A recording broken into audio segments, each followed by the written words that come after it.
Hello friends, welcome in our HSC वाला channel. आज हम क्या करने वाले हैं, साइंस है, ये केमिस्ट्री चल रहा था हमारा।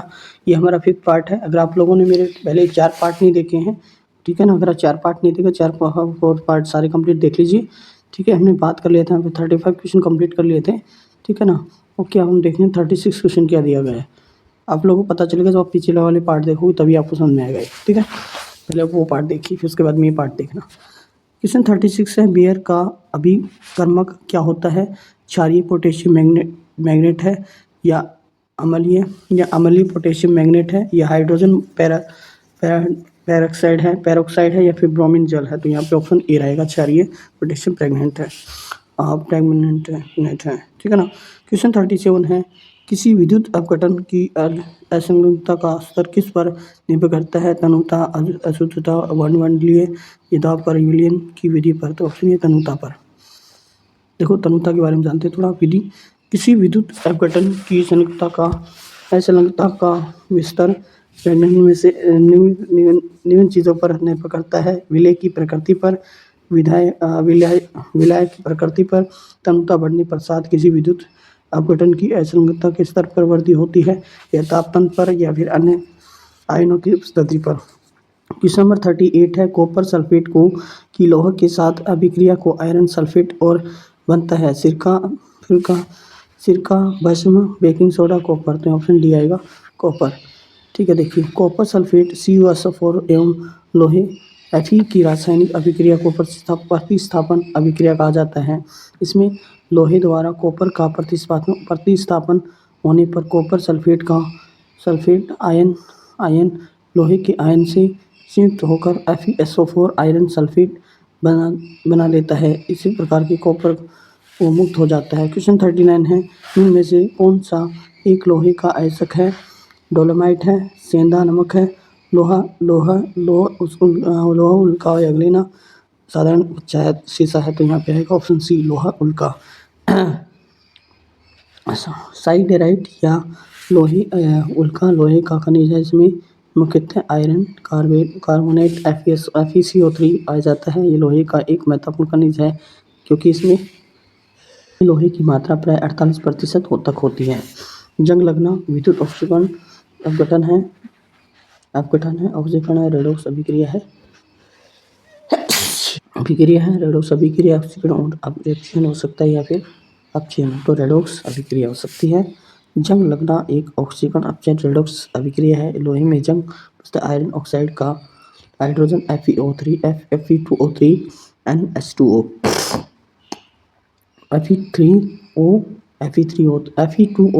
Fe2O3 ठीक है। इस अभिक्रिया में ऑक्सीजन लोहे का ऑक्सीकरण होता है, अर्थात ऑक्सीजन लोहे में परमाणु से इलेक्ट्रॉन ग्रहण करके अपचित हो जाती है। क्वेश्चन 41 है, इनमें से किस कारण से लोहे में जंग लगता है?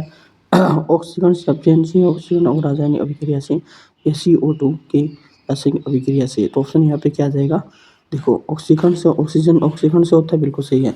ऑक्सीजन के साथ रासायनिक अभिक्रिया के कारण होता है। नमी और ऑक्सीजन की उपस्थिति में ऑक्सीजन की अभिक्रिया के फलस्वरूप लोहे की वस्तु और ऊपरी सतह पर एक लाल भूरे रंग की परत जम जाती है, और लाल भूरे रंग की परत फेरिक ऑक्साइड Fe2O3 की होती है। क्वेश्चन 42 है, लोहे का जंग लगना ऑक्सीकरण के कारण है, कार्बोनेटीकरण के कारण, अपघटन के कारण, या फिर जंक्शन के कारण। तो ये SSC के टेक्स्ट असिस्टेंट एग्जाम पूछा गया 2007 में। तो ऑप्शन यहाँ पे क्या है? ऑक्सीकरण के कारण होता है। क्वेश्चन नंबर 43 है, लोहे की धातु पर जंग लगने के लिए वायु में इन दोनों का आवश्यक होती है: ऑक्सीजन और ग्रीज होता है, ऑक्सीजन और नमी, या कार्बन डाइऑक्साइड की नमी, या फिर जल और पेंट। तो ऑप्शन यहाँ पे भी राइट हो जाए, ऑक्सीजन और नमी दोनों के कारण होता है। ठीक है। क्वेश्चन नंबर 44 है, लोहे में जंग लगने के लिए किसकी आवश्यकता होती है? CMPM क्वेश्चन पूछा गया 2021 में, 2011 में। ऑक्सीजन, कार्बन डाइऑक्साइड, ऑक्सीजन और जल, मात्र कार्बन डाइऑक्साइड होते हैं, यहाँ पे है ऑक्सीजन और जल, ठीक है ना। क्वेश्चन 45, लोहे की बहुत शीघ्र जंग कहाँ लगती है? वर्षा के जल में, समुद्र के जल में, अशुद्ध जल में, या फिर नदी के जल में। तो यहाँ पे ऑप्शन है समुद्र के जल में। देखो, लौह जल हवा की मौजूदगी में ऑक्सीकरण अभिक्रिया करता है, जंग बन जाता है। जंग लोहे को संरचना के अहम भूमिका निभाती है। ऐसा जल जिसमें नमक उपस्थित हो, इसमें समुद्र जल में लोहे की शिखर जंग लग जाती है। क्वेश्चन नंबर 45 है, जंग जब लोहे में जंग लगती है तो उसका उसका भार बढ़ता है, घटता है या फिर उतना ही रहता है या फिर नहीं? तो ऑप्शन ए बढ़ता है। लोहे में जंग लगना एक रासायनिक परिवर्तन है। लोहे पर जंग लगने से लोहे का भार बढ़ जाता है। लोहे में जंग लगने से में बना पदार्थ फेरिक ऑक्साइड Fe2O3 क्या होता है? Fe2O3। तो ये आपको याद रखना है, ठीक है ना। यह बुरी परत के रूप में लोहे पर जम जाती है। क्वेश्चन नंबर 47 है, लोहे में जंग लगना क्या होता है? भौतिक क्रिया, विद्युतीकरण, अभिक्रिया, विद्युत परिवर्तन या फिर में से कोई नहीं? तो ऑप्शन या फिर में से कोई है ही नहीं यहाँ पे। रासायनिक परिवर्तन में जिसमें परिवर्तन के पश्चात नया पदार्थ बन जाता है, इसमें गुण गुण धर्म मूल पदार्थ बोलते हैं। रासायनिक परिवर्तन के पश्चात बने पदार्थ में मूल पदार्थ में उन्हें परिवर्तन नहीं किया जा सकता। जैसे लोहे में जंग लगना, दूध में दही जमना, मोमबत्ती, कोयला, कागज का जलना और भोजन का पचना। क्वेश्चन 48 है, निम्न में से क्या रासायनिक अभिक्रिया नहीं है? कागज का जलना, भोजन का जलना, तो भोजन का पचना, पानी का भाप में बदलना, कोयले का जलना, पानी का भाप में बदलना।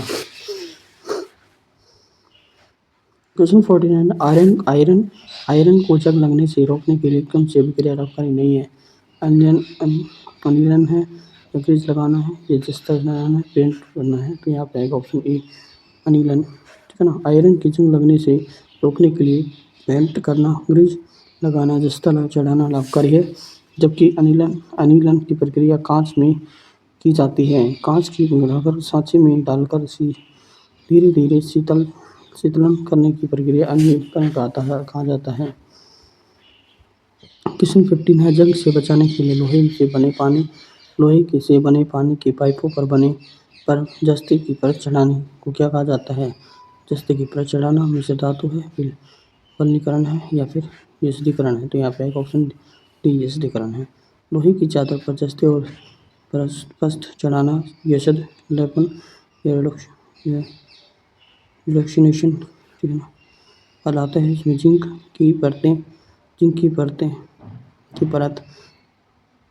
की परत चढ़े लोहे की वनीकरण होता है, कहते हैं। इसी प्रकार की लोहे को जंग नहीं लगती। क्वेश्चन 51 है, शहद लेपन में लोहे पर किसकी परत चढ़ाई जाती है? तांबा, जस्ता, टीन और निकेल। तो ऑप्शन बी राइट हो जाएगा, जस्ता। जिंक जस्ता का लेप लगा देने से लोहे में जंग नहीं लगती है। इस प्रक्रिया को कहते हैं जस्ता चढ़ाना, साक्षरता, दक्षता और ऊर्ध्वकरण। ये ऑप्शन है जस्ता चढ़ाना। जिंक जस्ता का लेप लगा देने से लोहे में जंग नहीं लगती है। इस प्रक्रिया को जस्ता चढ़ाना गैल्वेनाइजेशन कहा जाता है। क्वेश्चन 53 है यहाँ पे, यदि किसी व्यक्ति की बंदूक गोली लगने से उसके शरीर में सभी गोलियां नहीं निकलती है, तो उनमें से किसके कारण उसके शरीर में जहर फैल जाता है? पारा, शीशा, लोहा या आर्सेनिक? तो यहाँ पे आएगा शीशा। किसी व्यक्ति की बंदूक में गोली लगने से उसके शरीर में सभी गोलियां नहीं निकाली जाती, तो शीशा की उपस्थिति के कारण उसके शरीर में जहर फैल जाता है। क्वेश्चन 54 है, स्वर्ण की शुद्धता कैरेट में व्यक्त की जाती है। स्वर्ण का शुद्धता क्या 24 कैरेट, 91 कैरेट है या फिर यहाँ 22 कैरेट है? तो यहाँ पे 24 कैरेट है। देखो, सोने की शुद्धता वो कैरेट में मापी जाती है। 24 कैरेट का सोना माना जाता है। 18 कैरेट के सोने को शुद्ध सोने 5% निकालने से 18 मल्टीप्लाई 75% होता है। धातु का राजा होता है चांदी, लोहा, एल्यूमिनियम, सोना। तो ऑप्शन है सोना आएगा। सोना की धातु का राजा माना जाता है। यह किसी विशेष धातु से मिलकर नहीं बना होता। यह एक्वा रेजिया में घुलनशील है। 24 कैरेट गोल्ड एयू को सबसे शुद्ध माना जाता है। क्वेश्चन 56 है, बाजार में बिकने वाला माना 18 कैरेट का सोना 82 भाग सोना 18 या फिर 82 भाग अन्य धातु होती है। 18 भाग या फिर 9 भाग सोना पर यह पे कोई भी राइट नहीं होगा, तो ठीक है ना। बाजार में बिकने वाला 18 कैरेट सोने का 18 भाग सोना और 6 भाग अन्य धातु होती हैं। क्वेश्चन 57 है, बर्तन बनाने में प्रयुक्त जर्मन सिल्वर की मिश्र धातु अलग है। Copper silver nickel, copper zinc nickel है, कॉपर जिंक एल्यूमिनियम है, कॉपर निकेल एल्यूमिनियम है। तो यहाँ पे एक आंसर आएगा option B, copper nickel, copper zinc nickel है। जर्मन सिल्वर में समान्य में से कौन सी धातुएं होती है? तांबा, कॉपर, जस्ता, जिंक, निकेल। क्वेश्चन 458 है, जर्मन सिल्वर में से कौन सा नहीं होता? Copper, nickel, silver, zinc. तो ऑप्शन सी राइट हो जाएगा, सिल्वर। धातु का राष्ट्रीयकरण उसके द्वारा किया जाता है? लिंचिंग, जॉन, मेल्टिंग, या फिर स्टेजिंग, या फिर स्लेजिंग या स्मेल्टिंग। तो ऑप्शन यहाँ पे बी राइट हो जाएगा। क्या आ जाएगा? बी राइट हो जाएगा, जॉन मेल्टिंग। धातु का प्रासुरीकरण जॉन मेल्टिंग के द्वारा किया जाता है। इस शोधन तकनीक में किसी पिंड के संकीर्ण क्षेत्र को पिघलाकर किसी अशुद्धि दूर की जाती है। इस विधि को प्रयोग मुख्यतः अशुद्ध चालकों से उद्योग में जर्मेनियम और सिलिकॉन के शोधन के लिए किया जाता है। इस प्रक्रिया में शुद्धता स्तर 99% से अधिक तक होता है और ट्रांजिस्टर उद्योग में सिलिकॉन और जर्मेनियम का व्यापक प्रयोग किया जाता है। कांच होता है अतिरिक्त ठोस या अतिरिक्त द्रव या अतिरिक्त गैस, अतिरिक्त द्रव है। तो ऑप्शन बी राइट हो जाएगा। कांच एक एक्रिस्टलीय ठोस पदार्थ है। कांच बनाने के लिए उपयोग में अनुसार कई प्रकार के कच्चे माल और विभिन्न मात्राओं में मिलाकर उच्च ताप पर द्रवित किए जाते हैं। कांच को अधिशीलित या अंडरकूल्ड द्रव्य भी कहा जाता है, क्योंकि यह द्रव अवस्था में ठोस अवस्था में कांच का परिवर्तन अंश होता है। ठोस कांच में सबसे उसकी द्रवता अवस्था की सभी गुण होते हैं। साधारण कांच सिलिका, सोडियम और सिलिकेट और कैल्शियम सिलिकेट का ठोस विलयन मिश्रण होता है। कांच एक इसलिए ठोस के कारण एक अतिशित द्रव्य है, इसलिए कांच की कोई क्रिस्टलीय संरचना नहीं होती है और न ही इसका कोई निश्चित गलनांक होता है। क्वेश्चन 61 है, कांच क्या है? बहुलक मिश्रण है, जेल या फिर जेल है, या अतिशील खनिज है, सूक्ष्म इसलिए ठोस है। तो यहाँ पे आएगा अतिशील तरल। क्वेश्चन नंबर देखिए, यहाँ पे शीशा है, शुद्ध ठोस पदार्थ, अतिशीत द्रव्य पदार्थ है, द्रव पदार्थ है, या फिर जेल है, या फिर बहुलक मिश्रण। तो अतिशील द्रव्य पदार्थ ऑप्शन बी राइट हो जाएगा। क्वेश्चन नंबर 63 है, उनमें से शीशे में मात्रा में अधिक पाई जाती है? कोयला, खाना पकाने की गैस में, या फिर उच्च ऑक्टेन वाला ईंधन है, या इनमें से ऑक्टेन वाला। यहाँ पे उच्च ऑक्टेन वाला। क्वेश्चन 64 है, पायरेक्स कांच में रिक्त सामर्थ्य के लिए इनमें से क्या उत्तरदायी है? पोटेशियम कार्बोनेट है, लेड ऑक्साइड है, या फिर बोरेक्स है, या फेरिक ऑक्साइड है। तो ऑप्शन यहाँ पे आएगा बोरेक्स है। पायरेक्स कांच के अधिक सामर्थ्य के लिए बोरेक्स उत्तरदायी होता है। बोरेक्स का उपयोग बोरोसिलिकेट और पायरेक्स कांच की निर्मित में होता है। सर्वप्रथम कार्निंग ग्लास वर्क्स कंपनी द्वारा पायरेक्स कांच का निर्माण किया जाता है। क्वेश्चन 65 है, इनमें से कौन सी धातु है जल के साथ अभिक्रिया करके हाइड्रोजन पैदा करती है? तो यहाँ पे पोटेशियम आएगा, कैडमियम आएगा, सोडियम आएगा, लिथियम आएगा। तो यहाँ पे आएगा ऑप्शन कैडमियम। ठीक है ना, ऑप्शन बी राइट हो जाएगा।